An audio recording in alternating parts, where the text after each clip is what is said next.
오늘 성전에 나와서 또 가정에서 온라인으로 주일 예배 드리시는 모든 성도들의 심령과 가정 속에 하나님의 은혜와 복이 넘치시기를 주님의 이름으로 축원합니다. 제가 그 선교사 시절부터 이렇게 목회할 때까지 거의 한 40년 동안을 뒤돌아보면서 결혼식 주례를 몇 번이나 했을까 한번 쭉 세보다가 너무 많아가지고 못했어요. 선교지에서 많은 선교지 아프리카 청년들 결혼식 주례도 하고 미국 사람 주례도 해보고 또 외국인들 주례도 하면서 또 우리 목회하면서 주례를 하는데 공통적인 게 하나 있더라고요. 뭐냐면 결혼식에서 그 친구들 축가를 불러준다거나 또 외국인 결혼식에는 또 들러리들이 신부 친구들이나 신랑 친구들이 쭉 서서 하기도 하고 그래요. 그런데 그 들러리들이 신랑 신부 곁에 있는 축가 부르고 하여튼 들러리들의 역할이 얼마나 중요한지 몰라요. 들러리들에 따라서 신랑 신부가 빛이 날 수도 있고 신랑 신부가 이 들러리의 역할에 따라서 그냥 팍 죽어버릴 수도 있어요. 어떤 들러리는 가만히 보니까 너무 예쁘게 치장을 하고 너무 멋지게 차려입고 와요. 그러니까 신랑 신부가 그냥 죽어버려. 마치 미스 코리아처럼 신부 옆에 서는데도 그렇게 빛나게 차려입고 참 예의 없는 사람이죠. 결혼식 망치는 거예요. 그러니까 누가 주인공인지 모를 정도로요. 또 축가 부르는 사람들도 마치 자기 콘서트 무대처럼 해버리면 이건 상식 밖의 일입니다. 들러리가 주인공 행세를 하려고 하면 그 결혼식은 망쳐버리고 맙니다. 그날의 주인공, 가장 중심되는 신랑 신부 들레는 그 사람들을 주인공을 더 돋보이게 해줘야 되거든요. 이것이 들러리의 원칙입니다. 오늘 그 들러리 의식을 철저히 가지고 있었던 들러리로만 존재했던 한 사람 세례 요한을 소개합니다. 역사의 주인공이신 예수 그리스도, 모든 인류의 주인이시고 왕 중의 왕이시고 그리고 메시아이신 그 예수님의 이름만을 드러내는 사람이 바로 세례 요한이었습니다.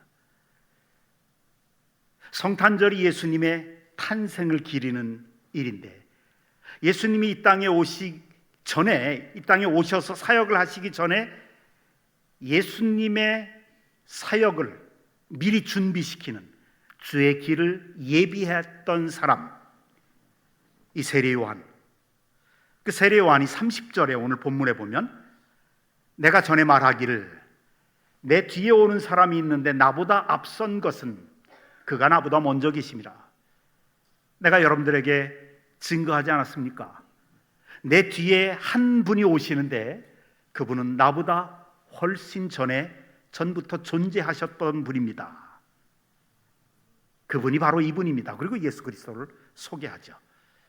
세례 요한은 예수님보다 6개월 먼저 태어났습니다.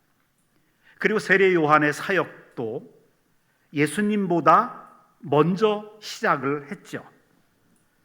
그리고 수많은 사람들이 세례 요한을 추종했습니다. 얼마나 세례 요한을 환영했는지 모릅니다. 세례 요한을 따라다니면서 칭송하고 세례받고, 세례 요한은 인기 절정의 순간을 맞이했던 사람이었습니다. 예수님보다 어떤 면에서는 예수님보다 앞섰던 사람이 바로 세례 요한이었습니다. 그런데 그럼에도 불구하고요, 요한복음 3장 30절에는 이렇게 고백을 해요. 그는 흥하여야겠고 나는 쇠하여야 하리라. 예수님을 가리켜서 인기 절정에서 모든 사람들이 자기를 존경하고 사랑하고 애정을 보내고 박수갈채를 치고 인정을 하는 그 절정에서 예수님을 가리키면서 그분은 흥해야 되겠고 나는 쇠해야 되리라 그래요. 세례 요한은 자기 자신을 주인공의 자리에 앉히려고 하는 그 수많은 추종자들, 그 사람들 있었지만 자신을 철저하게 들러리라고 하는 사실을 계속해서 이야기합니다. 나는 엑스트라다. 역사의 주인공이 아니다. 역사의 주인공이시고 인생의 주인공이시고 운명의 주인공은 예수 그리스도이시다 라고 증거하고자 했습니다. 그것을 34절에 보면 내가 보고 그가 하나님의 아들이심을 증언하였노라. 그분이 바로 하나님의 아들이시다. 성경에서 하나님의 아들이라고 하는 표현은 하나님이라고 하는 표현입니다. 세례 요한은 자기를 증거하지 않았어요. 자기 이름을 높이거나 자기가 행하는 기적을 증거하지 않았습니다. 많은 사람들의 관심을 받고 주목을 받고 인정받고 있는데, 그런데 모든 관심과 애정과 사랑을, 그 많은 사람들의 주목을 예수님께로, 이분이야말로 하나님의 아들이다 라고 그 사실을 전했던 겁니다. 이 모습이 바로 성도들의 진정한 모습이어야 한다는 것이 세례 요한의 가르침입니다. 근데 이번 이 세례 요한의 모습과 비슷한 장면이 사도행전 3장에 보면 또 나와요.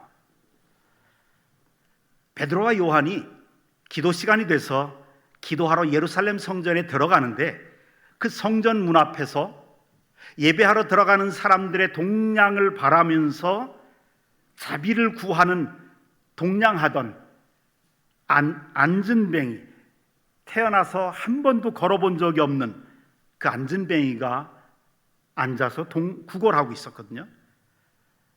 베드로는 그 사람을 보고 예수 그리스도의 이름으로 명하노니 일어나 걸으라. 그런데 정말 그 말씀이 능력이 되고 기적이 돼서 그 사람이 일어나 걷고 뛰고 춤추면서 하나님을 찬양합니다. 그랬더니 많은 사람들이 막 베드로 주위에 몰립니다. 막 놀라운 기적이 나타나니까요. 이건 도저히 믿어지지 않는 기적이다. 이건 사람이 아니다. 능력의 선지자다. 얼마나 칭송하고 베드로를 따라다니는지 몰라요. 그랬더니 베드로가 사도행전 3장 12절에 보면 이스라엘 사람들아, 이 일을 왜 놀랍게 여기느냐?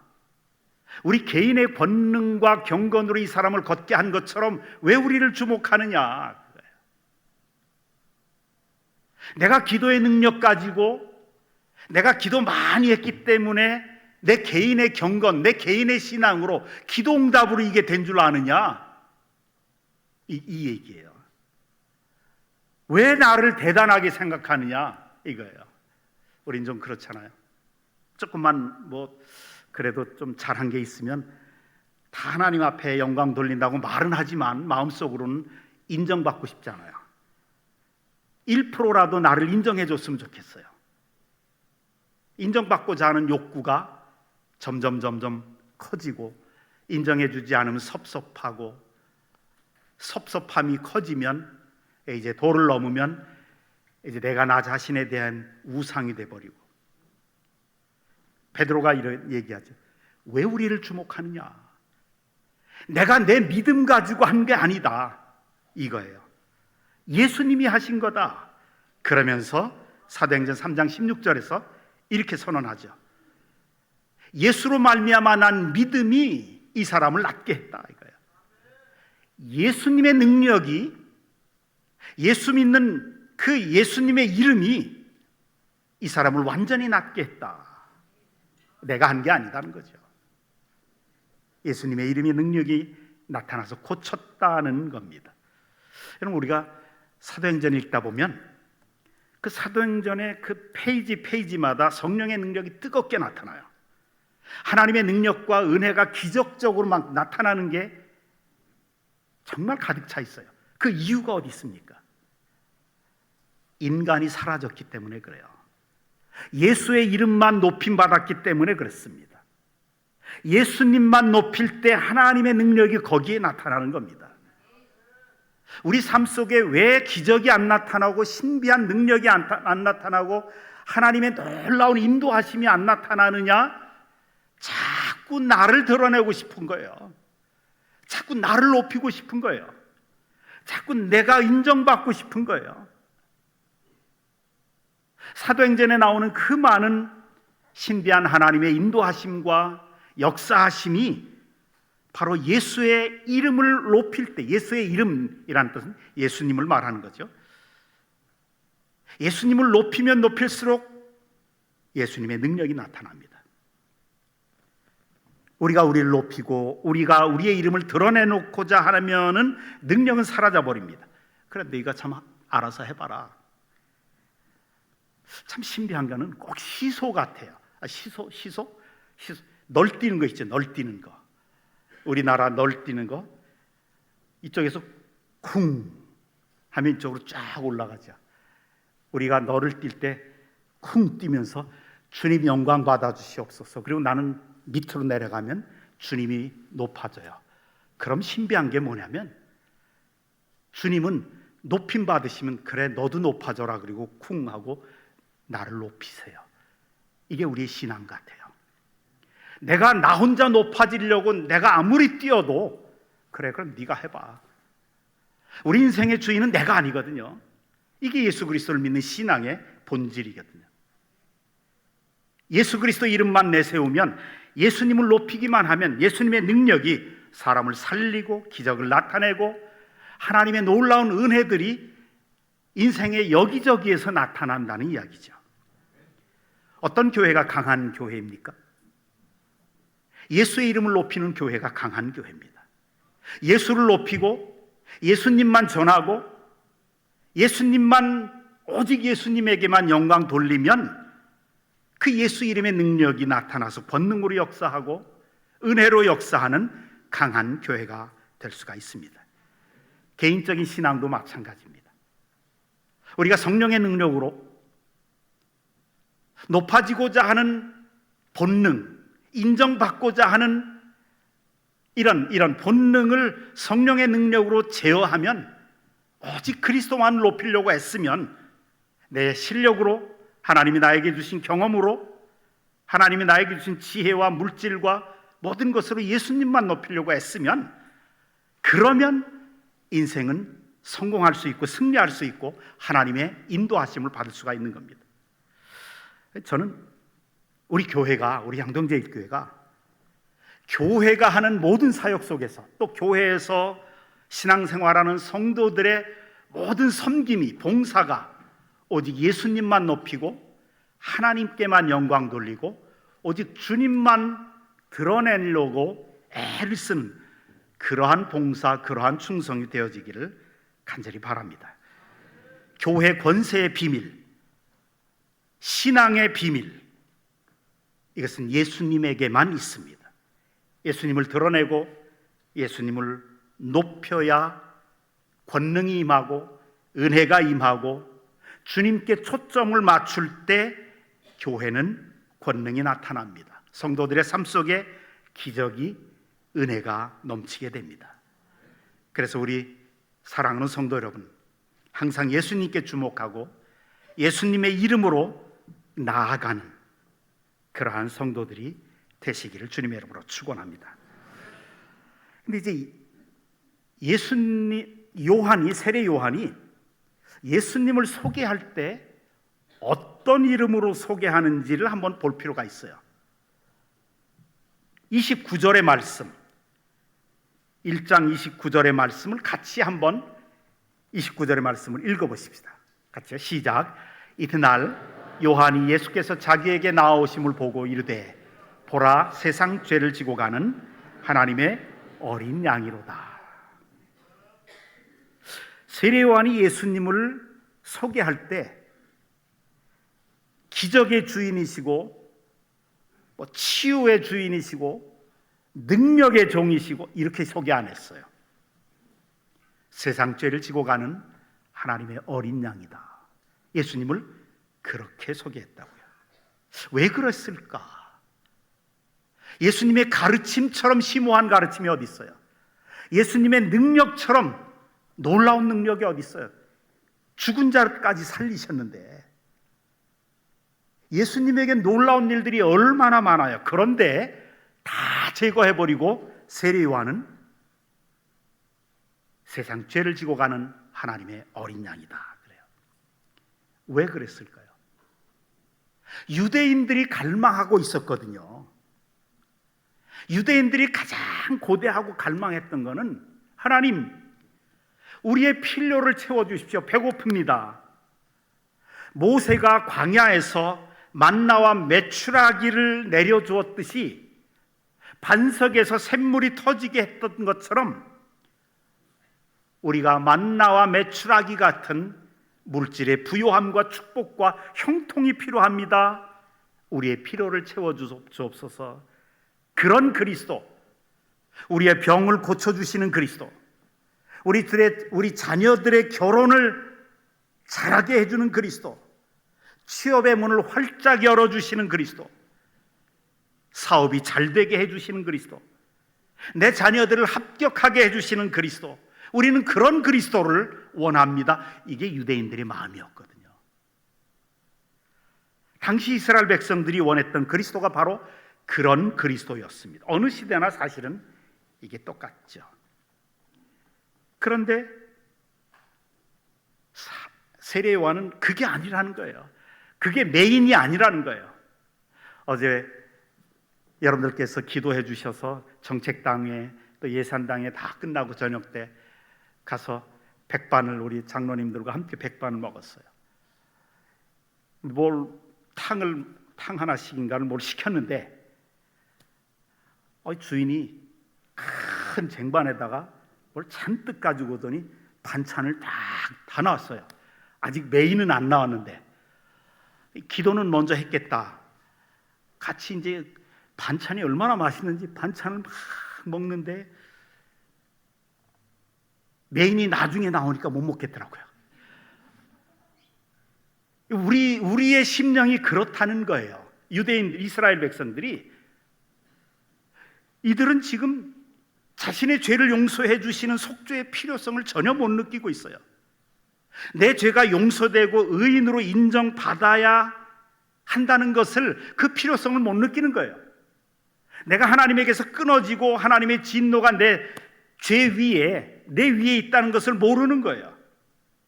그래서 죄가 용서돼야 한다는, 이게 메인인데, 이게 주 음식인데, 예수님에게 있어서의 핵심과 본질은 죄 용서인데, 그런데 자신의 영적인 상태를 모르는 거예요. 이 세상 사람들이 그렇다는 거예요. 성탄절 오니까 얼마나 로맨틱합니까? 선물 주고받을 생각해야죠. 사랑하는 자녀들, 사랑하는 가족들에게 선물 줄 생각하고, 크리스마스, 고요한 밤, 그런 거 있잖아요. 상당히 우린 다른 걸 생각하고 있어요. 근데 그게 더 좋아. 우리는 병 고침이 더 좋고, 기적이 더 좋고, 형통이 더 좋고, 축복이 더 좋아요. 이건 반찬들인데, 주님이 주시는 그 주된 음식이 그게 아니거든요. 내 죄를 용서받고 의인으로 인정받고 하나님의 자녀가 되고 하는 이것이 더 중요한, 마치 말기 암 환자가 있습니다. 다 죽게 됐어요. 이제 한 달 정도 남았어요. 만약에 이 환자가 그걸 안다면 장가가고 시집가는 게 문제겠습니까? 취직이 문제겠습니까? 돈 버는 게 문제겠습니까? 문제는 한 가지예요. 장가가고 시집가는 게 참 좋고, 취직하는 게 좋고, 돈도 참 좋은데 한 달 후에 죽는데, 이거부터 고쳐야 되잖아요. 병의 회복이 필요하잖아요. 살아나는 게, 우리의 영혼의 상태가 아주 심각하다는 것을 깨닫지 못하기 때문에 세상 사람들은 자신의 죄가 얼마나 심각한 하나님의 진노 아래에 있다는 걸 모르기 때문에 주님이 오시는데도, 그게 십자가의 보혈과 관계 있는데도 그걸 못 붙잡는 거예요. 세례요한이 강조하는 것은 세상 죄를 지고 가는 하나님의 어린 양을 봐라. 이거는 출애굽기 12장에 보면 6월절의 스토리에서 자세하게 나오죠. 이스라엘 백성들이 430년 동안 애굽의 종노릇 노예 생활을 하다가 하나님이 이제 모세를 보내서 이스라엘 백성들을 탈출시키는 장면에서 거기서 애굽의 왕 바로 왕에게 10가지 재앙을 내려요. 그 중에 제일 마지막 재앙, 모든 가정의 큰아들 장자를 다 죽여요. 그리고 짐승 첫 새끼까지 다 죽입니다. 그런데 딱 한 가지 예외가 있어요. 살아나는 방법을 가르쳐줘요. 재앙을 벗어나는 길, 어린 양의 피를 문설주에 바르는 거예요. 어린 양의 피를 문 출입구에 바르는 거예요. 그러면 하나님이 보내신 재앙을 내리는 천사, 죽음을 내리는 천사가 그 피를 보고 넘어갔어요. 그냥 들어가지 않고 넘어갔다, 패스 오버 했다. 그래서 그거를 우리말로 유월절이라고 번역을 한 겁니다. 이 사람들이 살아남을 수 있는 유일한 길, 어린 양의 피를 바른 것이었습니다. 그 가정에 부자가 살았느냐, 가난한 사람이 살았느냐, 죄 많은 사람이 살았느냐, 의로운 사람이 살았느냐, 이건 하나도 관심이 없어요. 그 사람이 선을 많이 행했느냐, 적게 행했느냐, 이건 문제가 아무 문제도 아니었어요. 착한 사람이 살았냐, 악한 사람이 살았느냐, 이걸 보시는 게 아니었다고요. 하나님은 오직 무엇을 보았느냐? 문설주에 바른 어린 양의 피를 보고 넘어간 겁니다. 그래서 이 말씀대로 하지 않고 이스라엘 백성인데도 이대로 하지 않고 어린 양의 피를 바르지 않았으면 그냥 들어가서 다 죽은 거예요.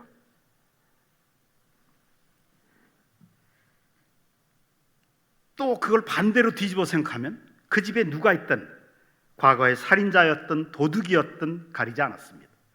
어린 양의 피가 묻어 있으면 들어가지 않고 그냥 지나친 거예요. 피가 있으면 살려주었습니다. 어린 양의 피가 있으면, 어린 양의 피가 없으면 그 집에 사는 사람이 아무리 착한 사람, 아무리 진실하고 아무리 의롭게 살았던 사람도 죄 때문에 다 죽었습니다. 왜요? 의인은 없나니 하나도 없거든요. 하나님의 눈에 보면, 우리 인간의 눈에 보면 지금 이 불빛이 얼마나 밝습니까? 이 실내 굉장히 밝죠. 근데 이걸 태양빛과 비교하겠습니까? 우리가 보기엔 밝지만 태양빛에 비교하면 아무것도 아니죠. 무슨 얘기하려고 하냐면, 우리 인간이 눈으로 볼 때는 의로운 사람, 착한 사람, 선하게 산 사람, 진실되게 산 사람, 자기의 주관대로 열심을 다해서 성실하게 산 사람도 많죠. 비교적으로 다른 사람에 비하면. 그런데 의의 태양이신 하나님의 눈으로 보면 다 어두움입니다.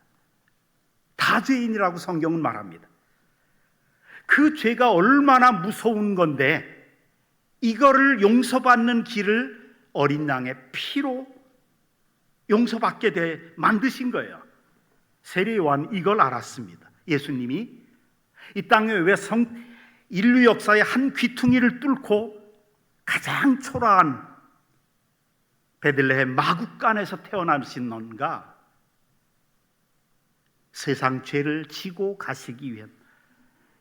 여러분들, 인간 중에서 아무리 낮고 천해도 마구간에 말밥통에서 태어난 사람이 어디 있어요? 또 그걸 또 그렇게 만들었던 그 시대 사람들이, 이게 인간 말종들이죠. 그걸 보고 누가 봐도 여관 주인이 어떻게 말밥통에서 아기가 태어나도록 해요?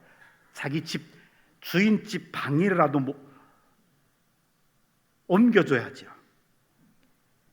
가장 낮고 천한 사람까지도 구원하시기 위해서 거기서 그 귀퉁이를 뚫고 내려오셔서 그 인간 전체 사람들을 구원하신 그 주님. 성탄절은 십자가와 관계 있는 거예요. 성탄절은 로맨틱한 게 아니에요. 하나님의 고통이에요. 고통 중에 고통이에요. 자기 아들을 죽이는데, 자기 심장보다 더 귀한 건데 자기 심장에 칼로 찔러 넣는 거나 똑같아요. 주님이 온 세계 만민을 위해서 죽으신 겁니다. 모든 죄를 용서하시기 위해서 가신 거죠. 그래서 누구든지 예수님의 십자가를 믿기만 하면 그 영혼의 문설주에 주님의 피가 뿌려지는 겁니다. 그러면 하나님의 심판이, 저주가, 지옥불이 우리에게서 지나가는 겁니다. 그리고 영원히 살게 되는 겁니다. 그것을 요한복음 10장 28절에서는 이렇게 주님이 말씀하십니다. 내가 그들에게 영생을 주노니 영원히 멸망하지 아니할 것이요 또 그들을 내 손에서 빼앗을 자가 없느니라. 주님이 주신 이 영생을 다 받으시기를 주님의 이름으로 축원합니다. 예수님의 피를 믿으면, 십자가를 믿으면 죄 용서를 받습니다. 영생을 얻습니다. 구원을 받아서 하나님의 자녀가 됩니다. 우리 늘 찬송하잖아요. 나의 죄를 씻기는 예수의 피밖에 없네. 다시 성케하기도 예수의 피밖에 없네. 예수의 흘린 피 날 희게 하오니 귀하고 귀하다 예수의 피밖에 없네. 우리가 과거에 그런 분들은 별로 안 계시겠지만 과거에 술에 쩔어서 살고 마약하고 살인하고 간음하고 도둑질하고 아무리 지저분하게 살았다 해도 오늘 주님, 제가 회개합니다. 제가 잘못 살았습니다. 제 죄를 용서해 주옵소서. 이제 내가 예수님만 믿으며 살겠습니다 라고 회개하면서 주님을 믿게 되면 예수님의 핏뿌림이 우리의 영혼, 우리의 인생 속에 뿌려져서 우리의 모든 죄가 용서받고 영생을 얻는 사람이 되는 것을 믿으시길 바랍니다. 33절에 이렇게 말하죠. 그가 곧 성령으로 세례를 베푸는 이인 줄 알라. 성령의 세례를 통해서 죄의 세력을 이기라는 거예요. 무슨 얘기냐면 예수 그리스도를, 십자가를 믿는 성도들에게는 십자가에 예수님의 핏뿌림을 받을 뿐만 아니라 성령을 주신다는 거죠. 성령 하나님이 우리 속에 들어오신다는 거예요. 그러면 내 힘으로는 할 수 없지만 하나님의 능력으로 죄를 이길 수 있고 고난 가운데서도 감사할 수 있고 고통 가운데서도 찬송할 수 있는 힘이 생기게 되는 겁니다. 그것이 성령의 능력입니다. 주님의 십자가를 믿는 그 믿음 속에 하나님은 성령님을 보내주시고 성령의 능력으로 마귀를 이기고 죄를 이기고 우리 자신의 욕심을 이기는 그런 놀라운 일들이 벌어진다는 거죠. 여러분, 요즘 말로 한 가지만 생각하는 사람을 우리는 흔히 미쳤다 그래요. 어떤 사람은 사업에 미친 사람이 있습니다. 새벽부터 잠자리에 들 때까지 오직 사업하는 일에만 집중합니다. 어떤 사람은 학문에 미쳐 있습니다. 공부에 미쳐 있습니다. 또 어떤 사람은 예술에 미쳐 있는 사람도 있죠. 젊은이들 가운데는 지금 사랑에 미쳐 있는 사람들도 있습니다. 정치에 미친 사람, 이건 정말 못 말리는 사람이가. 알코올이나 환락이나 도박이나 마약에 미쳐 있는 사람도 있습니다. 무엇에 미쳐 있느냐가 그 사람의 인생의 질을 이야기해 주고 있습니다. 세례 요한은 예수님에게 미친 사람입니다. 이 뭔가 한 가지에 집중해서 미쳐 있는 사람의 특징은 뭐냐면 겁이 없어요. 두려움이 없어요. 그 일 때문에 손해보고 희생당하는 것을 기뻐합니다. 여러분, 우리는 순교자들을 존경하죠. 근데 순교는 제정신으로는 불가능한 거예요. 예수님에게 미쳐야 순교가 가능한 겁니다. 온갖 모욕과 수모와 치욕을 당하면서도 예수님만을 붙잡고 예수님만을 얘기하는 사람들, 이 세상은 이기지 못합니다. 오직 성령으로만 충만할 때 이것이 가능합니다. 예수님의 오심을, 탄생을 갈망하는 이 성탄의 계절에 예수 그리스도의 피가 그 영혼에 묻혀 있기를 간절히 바랍니다. 그리고 예수 그리스도만을 높이고 예수님만을 제일주의로 살고, 그러면 약속하신 말씀처럼 먼저 그의 나라와 그의 의를 구하라, 그리하면 이 모든 것을 너희에게 더하시라, 이 말씀이 그대로 성취될 것입니다. 오직 예수 중심으로, 예수 제일주의로 살면, 그러면 이 모든 것을 하나님의 선하신 도우심과 치유와 채워주심과 앞길을 축복해 주심과 모든 것들을 너희에게 더하시리라, 이 말씀이 이루어지기를 주님의 이름으로 축원합니다. 기도하십시다. 하나님, 세례 요한처럼